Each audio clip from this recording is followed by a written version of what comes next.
တဘာဝဘိုးဘွားတို့အဆဲအမွေခံယူဝေမြခွဲစကားသံငါဝဲ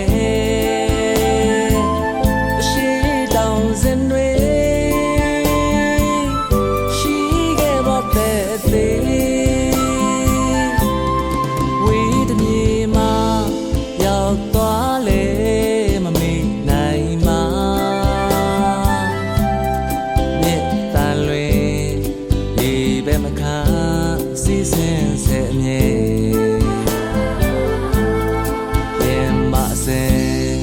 နေရဟာ